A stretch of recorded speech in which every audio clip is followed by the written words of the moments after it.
This is Sarah with Posh Pooch Designs, and today's video I'm going to show you how to make this St. Patrick's Day coaster. And these are perfect if you're going to have a get-together for St. Patrick's Day. It's made to look like a little clover or shamrock is in the center and then worked out similar to the way a traditional granny square is worked. It's made with worsted weight 4 yarns, and you can use cotton as well. A lot of people prefer cotton for their coasters, but this one works just fine with worsted weight number 4 yarns. For today, I'm going to be using these colors. I'm going to use this brighter green, a white, and then this rusty orange, just so that it looks a little different. But I really like this one that I made as well. We'll be stitching today with our H hook.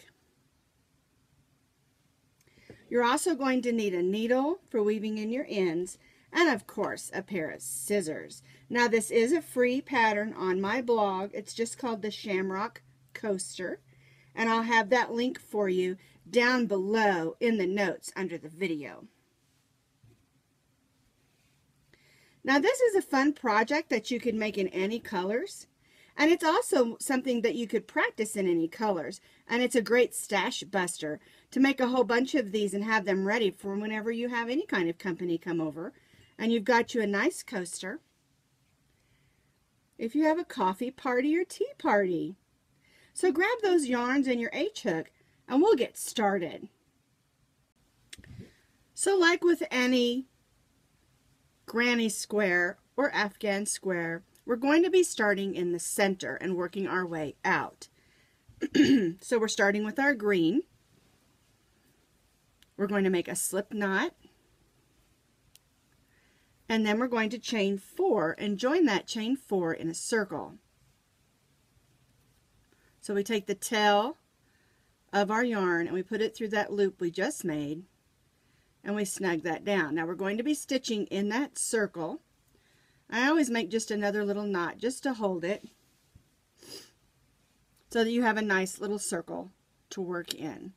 We're going to put our hook in and we're going to chain 2. 1, 2. And now we're going to begin making the petals. So to make the petals, we're going to place 2 double crochets in the circle. So we go right in that circle, pull up a loop, yarn over, go through the first 2, yarn over, go through the second 2. We'll make another double crochet. We'll chain 2. And then we're going to slip stitch in that beginning circle. And that's one of our petals made. We need to make 3 more. So we're going to chain 2. We're going to double crochet 2 times, 1,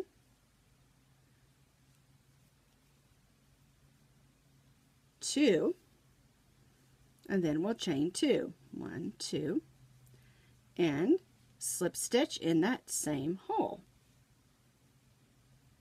Now we have 2 petals, and we need to do that 2 more times. Chain 2,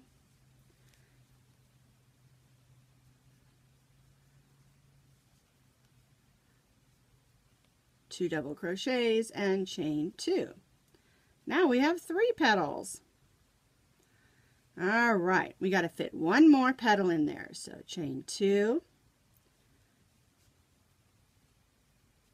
2 double crochets,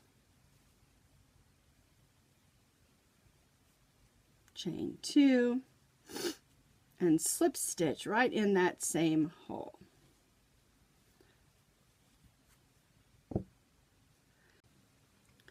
So there's round 1 of our coaster. For round 2, we're going, let me get that string out of the way, there we go.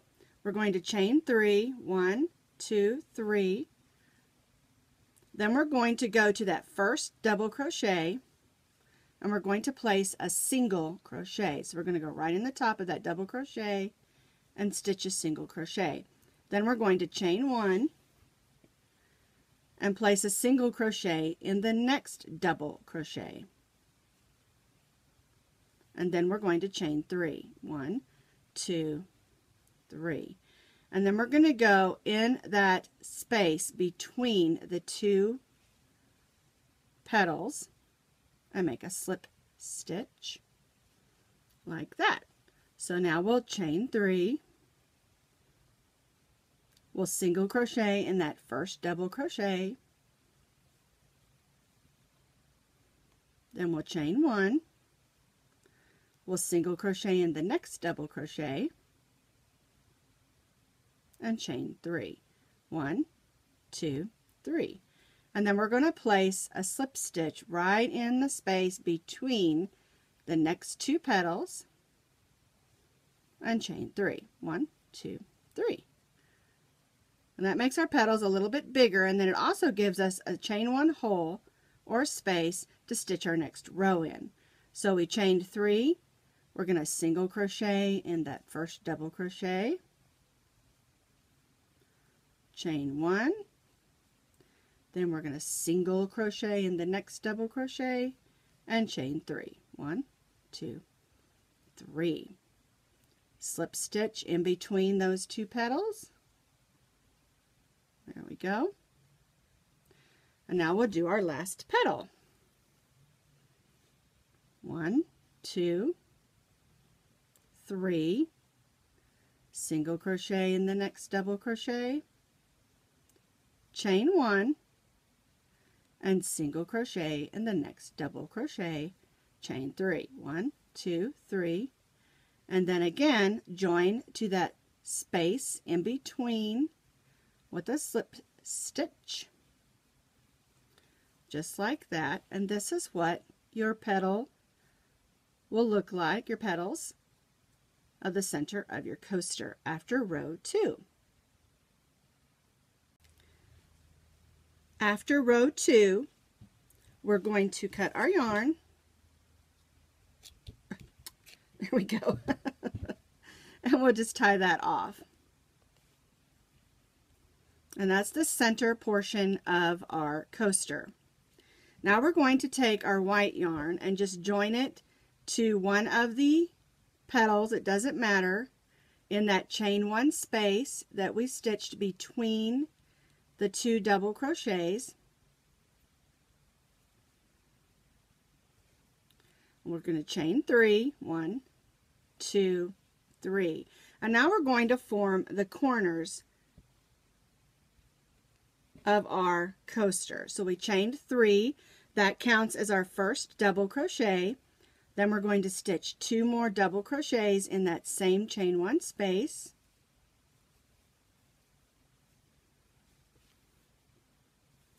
Then chain 2, 1, 2, and then stitch 3 more double crochets, and that will be our first corner. 1, 2, 3. There's our first corner. We're going to chain 2, and we're going to go to the next corner. So we're going to go in that chain 1 space that we stitched in the next 2, in the next petal between the next 2 single crochets, chain 1 space. We're going to stitch 3 double crochets. 1, 2, 3, chain 2, pull out some more yarn here, and 1, 2, 3. So there's our next corner. Chain 2, and then we'll go to the next chain 1 space between those 2 single crochets. 1,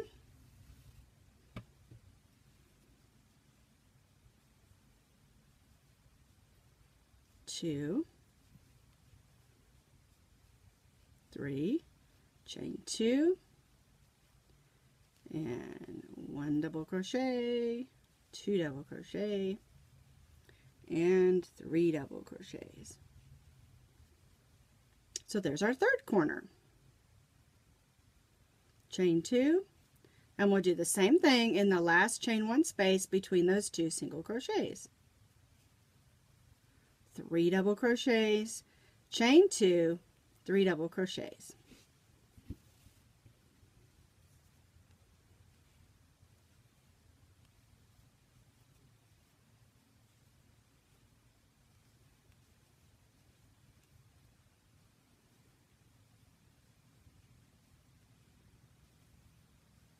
Alright, there's our 3rd double crochet. Now we're going to chain 2 and join to the top of this chain 3 with a slip stitch.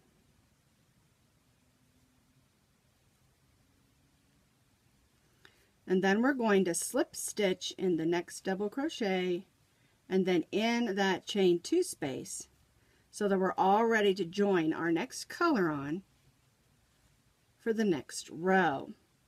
So we have our clover or shamrock in the middle, and then we just added our corners.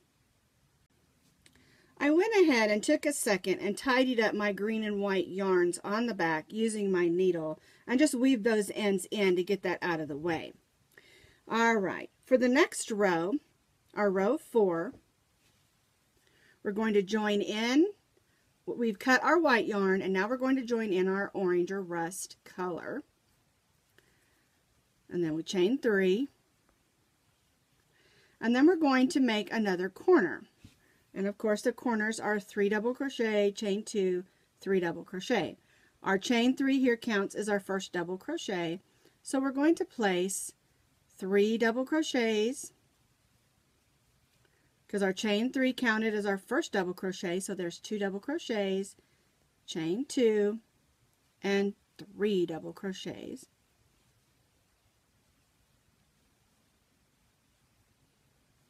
Right in that corner.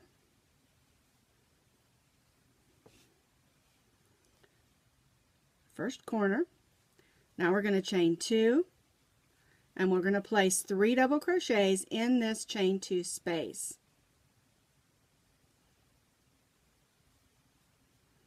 One, 2, 3, and then we're going to chain 2. And what we're going to do is we're going to do, chain the string out of the way there. We're going to do another corner, 3 double crochet, chain 2, 3 double crochets, and then we'll do 3 double crochets in the chain 2 space on the other sides. And then we get around here, we're going to join again to the top of our chain 3. So this is a little bit similar to the classic granny square, but not exactly. So we'll make a corner, a side, a corner, a side, a corner, a side.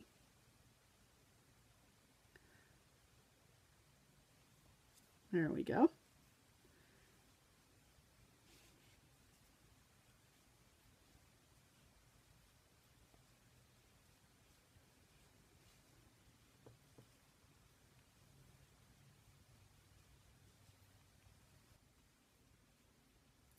Just going to do this last chain 2 space on this side.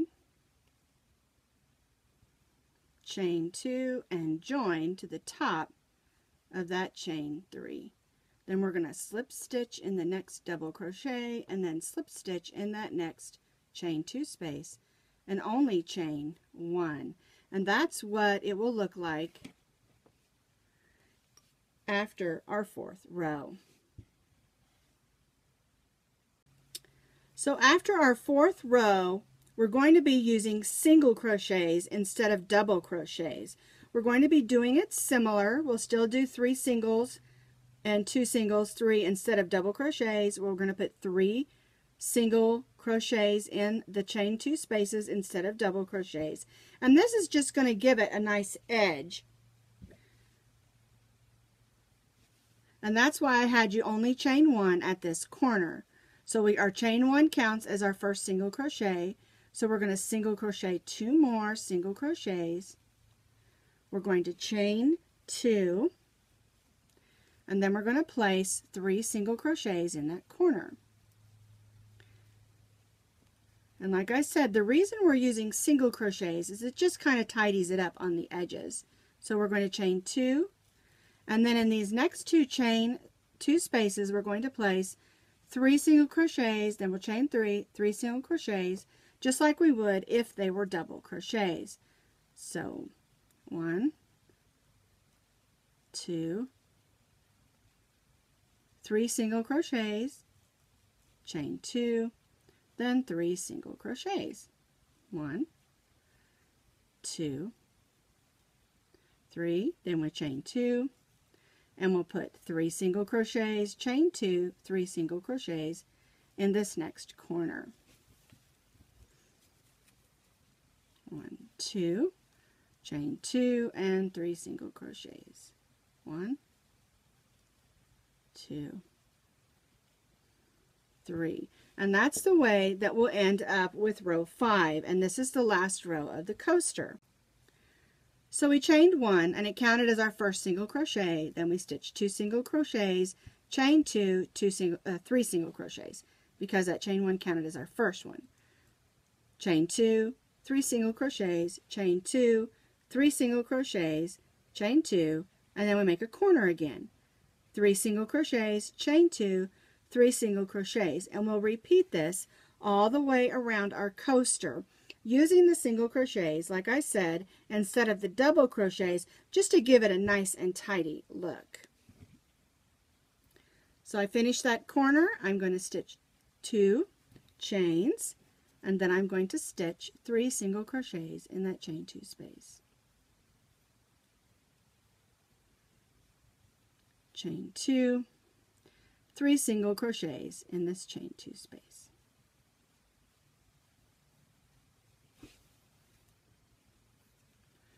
Chain 2, and then I'm going to place 3 single crochets, chain 2, 3 single crochets in this next corner.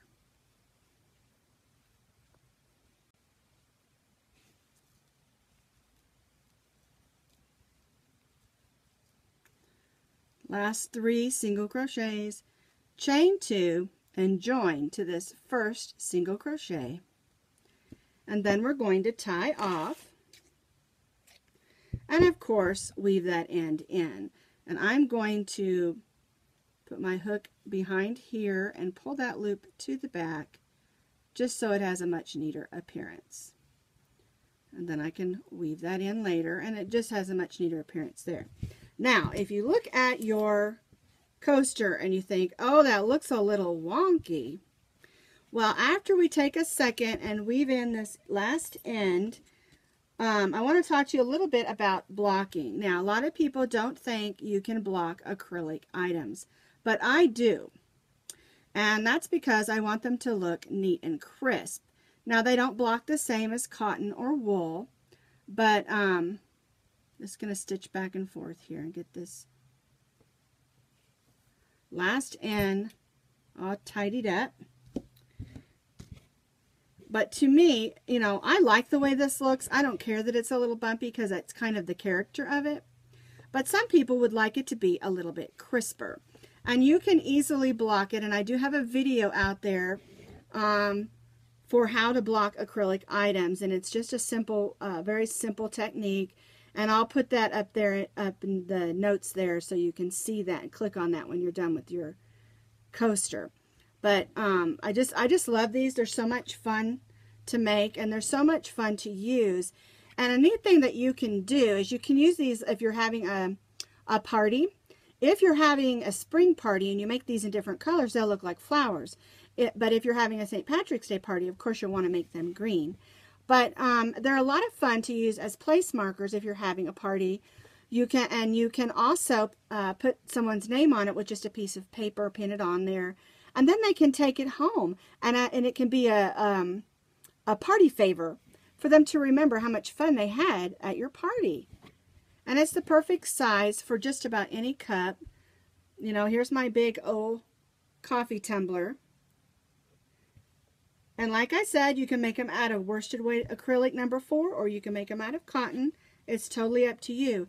And you can also make them if you want them a little bit smaller. I have made this exact pattern off of sport weight yarn and went down to my G hook, and they work just fine. They're just about an inch smaller all the way around, because these measure about 4 by 4, and the one made with the sport weight was about 3 by 3, just so that you know. So there is our Shamrock coasters.